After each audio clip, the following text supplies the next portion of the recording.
O horror em Martins Beach. Eu nunca ouvi uma explicação, mesmo aproximadamente adequada, sobre o horror na praia de Martin. Apesar do grande número de testemunhas, nenhum dos relatos coincide, e os depoimentos colhidos pelas autoridades locais contêm as mais impressionantes discrepâncias. Talvez esta falta de clareza seja natural em vista da característica, até então, jamais vista do próprio horror. O quase paralítico terror de todos que ouvimos, e os esforços feitos pelo elegante Wavecrest Inn para abafá-los. Após a publicidade criada pelo artigo do professor Aon. São os poderes hipnóticos restritos à humanidade conhecida? Contra todos esses obstáculos, estou lutando para apresentar uma versão coerente, pois eu testemunhei a repulsiva ocorrência e acredito que ela deva ser conhecida, tendo em vista as revoltantes possibilidades que sugere. A Praia de Martin é novamente popular como local de banho, mas tremo ao pensar nisso. De fato, não posso de forma alguma olhar para o oceano sem tremer. Destino nem sempre é desprovido de sentido, de drama e de clímax. Por isto, o terrível acontecimento de 8 de agosto de 1922 se seguiu rapidamente a um período de agradável excitamento de menor proporção, cheio de positiva surpresa na praia de Martin. Em 17 de maio, a tripulação do barco de pesca Alma de Gloucester, sob o capitão James P. Horn, matou após uma batalha de quase 40 horas um monstro marinho, cujo tamanho e aspecto produziram a maior agitação possível nos círculos científicos. E fez certos naturalistas de Boston tomar todas as precauções para sua preservação. O alvo tinha cerca de 15 metros de comprimento, de formato aproximadamente cilíndrico e cerca de 3 metros de diâmetro.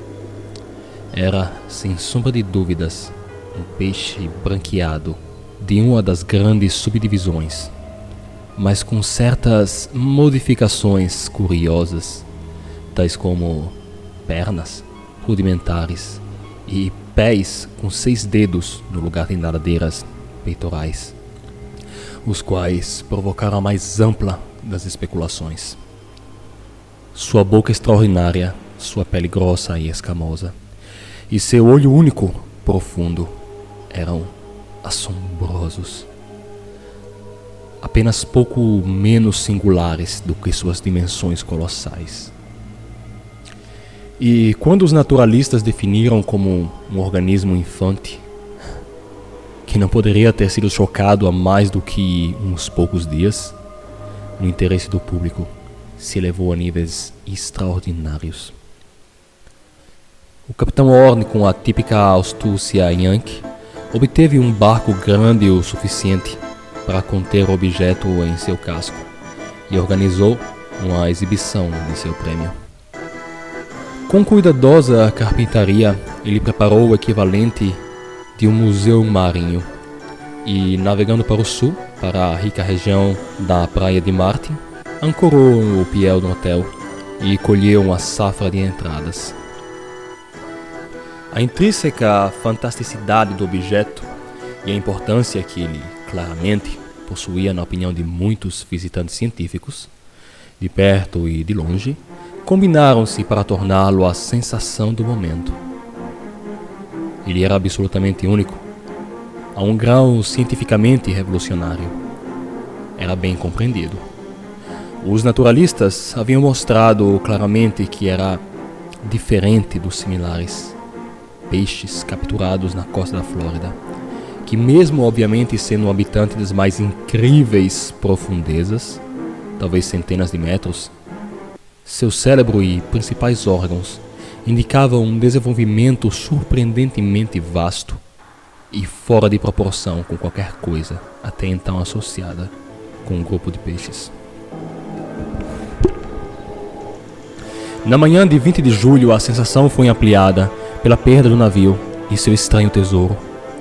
Na tempestade do anoitecer, ele partiu suas amarras e sumiu para sempre da vista do homem, carregando consigo o vigia que havia dormido a bordo, apesar do tempo ameaçador. Capitão Horn, apoiado por amplos interesses científicos e auxiliado por um grande número de barcos de pesca, fez uma extensa e exaustiva busca, mas sem resultado, além de incendiar interesse e discussões. Em 7 de agosto, a esperança foi abandonada e o Capitão Horn retornou para Webb's Crest Inn para finalizar seus negócios na praia de Martin e deliberar com certos cientistas que ali permaneceram. Mas o horror chegou em 8 de agosto. Era crepúsculo quando as gaivotas cinzentas dardejavam baixo sobre a praia. Em uma lua nascente, começou a fazer um caminho brilhante nas águas. É importante relembrar a cena, pois cada impressão conta.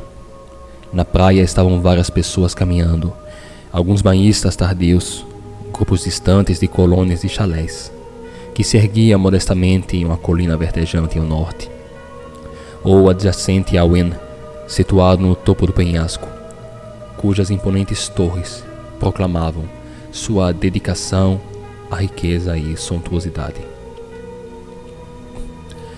Confortavelmente dentro do limite visual estava outro grupo de espectadores, os frequentadores da varanda, com o teto alto e a iluminada lanterna do Inn, que parecia estar aproveitando a música dançante do suntuoso salão inteiro de danças. Esses espectadores, que incluíam o Capitão Horn e seu grupo de conferencionistas científicos, se uniram ao grupo da praia antes do horror ter progredido muito, assim como muitos outros do Inn. Certamente, não havia falta de testemunhas, apesar de sua história serem confusas devido ao medo e à dúvida quanto ao que viram. Não há registro exato do momento onde a coisa começou, embora a maioria diga que a lua completamente redonda estava cerca de um pé acima dos vapores baixos do horizonte. Eles mencionaram a lua porque o que eles viram pareceu sutilmente conectado com ela, uma espécie de dissimulada, deliberada e amassadora ondulação que partiu do horizonte distante, junto com a luminosa trilha de raios da lua refletidos, mas que pareceu arrefecer antes de alcançar a praia. Muitos não notaram essa ondulação até serem relembrados por eventos posteriores, mas ela parece ter sido bastante destacada, diferindo em altura e movimento das ondas normais ao redor dela. Alguns chamam de enganadora e calculadora, e quando ela se desfez obviamente nos recifes negros ao longe, repentinamente veio jorrando das brilhantes linhas das águas do mar num grito de morte. Um rugido de angústia e desespero que provocaram comiseração, mesmo quando apenas imitado. Os primeiros a responder ao grito foram os 2 salva-vidas, que estavam em serviço, tipos vigorosos em trajes de banho branco, com suas ocupações escritas em grandes letras vermelhas, cruzando o peito. Mesmo acostumados como eram ao trabalho de resgate e aos gritos dos que se afogavam, eles não identificaram nada de familiar nesse sobrenatural lamento. Mesmo assim, devido ao seu senso de dever treinado, eles ignoraram a estranheza do grito e continuaram a seguir o seu procedimento usual. Rapidamente, pegaram uma boia inflável, com o qual o seu rolo de corda estava sempre à mão. Um deles correu rapidamente pela praia até a cena onde a multidão se acumulava. Então, após girá-la para ganhar um momento, ele lançou o disco oco longe na direção da qual o som havia vindo. Enquanto a boia desaparecia nas ondas, a multidão aguardava, com curiosidade, um sinal do desafortunado ser cujo sofrimento havia sido tão grande, ávidos por ver o resgate feito pela massiva corda. Mas logo se percebeu que o resgate não seria um assunto rápido ou fácil, pois puxando a corda o quanto podiam, os dois musculosos salva-vidas não podiam mover o objeto do outro lado. Ao contrário, eles se depararam com o objeto puxando com força igual ou mesmo maior no sentido oposto, até que, em poucos segundos, eles foram arrastados para dentro da água pelo estranho poder que havia se apossado do ofertado flutuador. Um deles imediatamente pediu ajuda para a multidão na praia, para quem atirou o restante do rolo da corda. E rapidamente os salva-vidas estavam auxiliados por todos os homens mais vigorosos, dentre os quais o capitão Orne era o primeiro. Mais de uma dúzia de fortes mãos estavam puxando vigorosamente a sólida linha, mas ainda sem qualquer resultado. Quanto mais vigorosamente puxavam, a estranha força na outra ponta puxava com ainda mais vigor. E uma vez que nenhum dos lados relaxava por nenhum instante, a corda se tornou rígida como aço, com enorme tensão. Os empenhados participantes, assim como os espectadores, estavam a este tempo consumidos pela curiosidade sobre a força do mar. A ideia de que era um homem se afogando há muito havia sido descartada, e sugestões de baleias, submarinos, monstros e demônios agora circulavam livremente. Onde inicialmente a compaixão havia levado os resgatantes, agora o assombro os mantinha na tarefa, e eles puxavam com feroz determinação para descobrir o mistério. Tendo finalmente sido decidido que uma baleia devia ter engolido a boia inflável, o capitão Orne, sendo um líder natural, gritou para aqueles da praia que um barco deveria ser obtido para a aproximação. Arpoar e trazer à terra o invisível Leviatã. Vários homens imediatamente se prepararam para se dispersarem em busca de uma embarcação apropriada, enquanto outros foram substituir o capitão na corda tensionada, uma vez que o lugar do mesmo, logicamente, era com qualquer tripulação que pudesse vir a ser formada. A ideia do capitão era bastante ampla e, de forma alguma, limitada a baleias, uma vez que ele teve que lidar com um monstro muito mais estranho. Ele se perguntava quais seriam os atos e manifestações de um adulto da espécie, da qual a criatura de 15 metros tinha sido o menor dos infantes. E então se passou com chocante rapidez o fato crucial que mudou toda a cena de assombro para horror e paralisou de terror o grupo reunido de esforçados puxadores e observantes. O capitão Orne, se preparando para abandonar seu posto na corda, descobriu suas mãos presas no lugar por uma força inexplicável. E rapidamente ele percebeu que estava incapaz de largar a corda. Sua desafortunada situação foi instantaneamente percebida, e assim que cada um de seus companheiros testou sua própria situação, a mesma condição foi encontrada. O fato não podia ser negado. Cada um dos puxadores estava irresistivelmente preso em alguma misteriosa subjeção à linha fibrosa que estava lentamente, repulsivamente e implacavelmente os puxando para o mar. Um horror silencioso se surgiu. Um horror no qual os espectadores estavam petrificados. A completa inação e caos mental. Suas completas desmoralizações estão refletidas nos relatos conflitantes que eles dão e nas embaraçadas desculpas que dão para seus aparentemente insensíveis inércias. E eu era um deles, eu sei. Mesmo os puxadores, após alguns esforços e gritos frenéticos, gemidos fúteis, sucumbiram à paralisante influência e se mantiveram silenciosamente e fatalistas face aos poderes desconhecidos. Lá permaneceram sobre o pálido luar, cegamente puxando contra um terrível destino espectral e sacudindo monotosamente para frente e para trás, enquanto a água subia para seus joelhos e depois para seus quadris. A lua se ocultou parcialmente através de uma nuvem, e na meia-luz a linha de homens sacudindo lembravam as centopeias sinistras e gigantescas, se contorcendo nas garras de uma morte terrível e rastejante. Mais e mais tensa a corda se tornou, enquanto a puxada de ambas as direções aumentava, e os filamentos inchavam, empapados nas ondas crescentes. Lentamente, a maré avançou, até que as areias até pouco tempo atrás populadas por crianças e amantes estivessem engolidas pelo fluxo inexorável.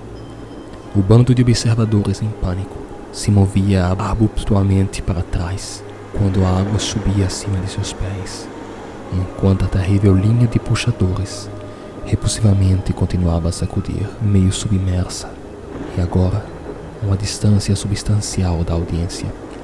O silêncio era completo. O público, tendo se amontoado em um local além do alcance da maré, observava em muda fascinação, sem oferecer uma palavra de conselho ou encorajamento, ou tentar qualquer tipo de assistência. Havia no ar um medo pesadélico, medo de males iminentes, tais como o mundo nunca antes tomara conhecimento. Minutos pareciam se alongar em horas, e aquela cobra humana, de torso se agitando ritmicamente, continuava a ser vista acima da maré, que aumentava rapidamente. Ondulava lentamente, horrivelmente, com a marca da fatalidade sobre ela. Nuvens mais densas agora passavam em frente à lua ascendente, e o caminho brilhante nas águas quase desapareceu. Bastante indistintamente se contorcia a linha serpentina de cabeças ondulantes, e de quando em quando a lívida face de uma das vítimas, olhando para trás, brilhando pálida na escuridão. Mais e mais rápido se acumulava as nuvens, até que eventualmente suas raivosas fissuras lançaram abaixo línguas afiadas de uma chama febril. Trovões ressoaram suavemente de início, mas logo aumentando para uma intensidade ensurdecedora e enlouquecedora. Então veio um estrondo culminante, um choque cujas reverberações pareceram estremecer tanto a terra quanto o mar, e em seu encalço uma tempestade cuja encharcante violência subjugou o mundo escurecido, como se o próprio céu se tivesse aberto para verter uma torrente vingativa. Os espectadores agora recuavam pelos degraus do penhasco, subindo para a varanda do hotel. Rumores haviam chegado aos hóspedes, de forma que os refugiados encontraram um estado de terror quase igual ao deles mesmos. E eu acho que uma das poucas palavras aterrorizadas foram proferidas, mas eu não estou certo. Alguns que já estavam hospedados no inn se retiraram para dentro de seus quartos, enquanto outros permaneciam para observar as vítimas rapidamente se afogando, enquanto as cabeças flutuantes apareciam por sobre as ondas ascendentes durante os irregulares clarões dos raios. Eu lembro de pensar sobre essas cabeças e os protuberantes olhos que deveriam conter, olhos de quem bem poderia refletir todo o terror, pânico e delírio de um universo maligno, toda tristeza, pecado e miséria, as abomináveis esperanças e desejos irrealizados, medo, repugnância e angústia das eras desde o começo dos tempos. Olhos iluminados com a dor capaz de romper almas, originada de infernos eternamente em chamas. E quando eu olhei além das cabeças, minha imaginação conjurou ainda outro olho, um olho único, igualmente iluminado, mas com um propósito tão revoltante para o meu cérebro que a visão logo passou, presa nas garras de um torno mecânico invisível A linha dos condenados se arrastava, seus gritos silenciosos e orações não ditas, ouvidos apenas pelos demônios das ondas negras e o vento noturno. Então irrompeu do céu enfurecido tal cataclisma louco de sons satânicos que mesmo o estrondo pareceu diminuir. Em meio a um brilho cegante de fogo descendente, a voz do céu ressoou com blasfêmias do inferno, e a agonia unida de todos os condenados do inferno reverberou em um apocalíptico carrilhão rompimundo de um ciclópico alárbio. Foi o fim da tempestade, pois com impressionante rapidez a chuva cessou, e a lua mais uma vez lançou seus raios pálidos em um mar estranhamente silencioso. Não havia mais uma linha de cabeças flutuantes. As águas estavam calmas e vazias, e agitadas apenas pelas mitigantes ondulações do que parecia ter sido um rodamoinho distante, no caminho da luz do luar, de onde o estranho grito veio pela primeira vez. Mas enquanto eu olhava, ao longo da traiçoeira via de brilho prateado, com a imaginação em frenesi e sentidos superexcitados, então gotejou em um dos meus ouvidos, provindo de alguma vastidão abismal submersa, os débeis e sinistros ecos de uma gargalhada. H.P. Lovecraft, lido por Christian Malanka. Se você gostou desse audiolivro, por favor, inscreva-se no canal e mostre para os seus amigos. Se deixar um comentário, ficarei muito agradecido.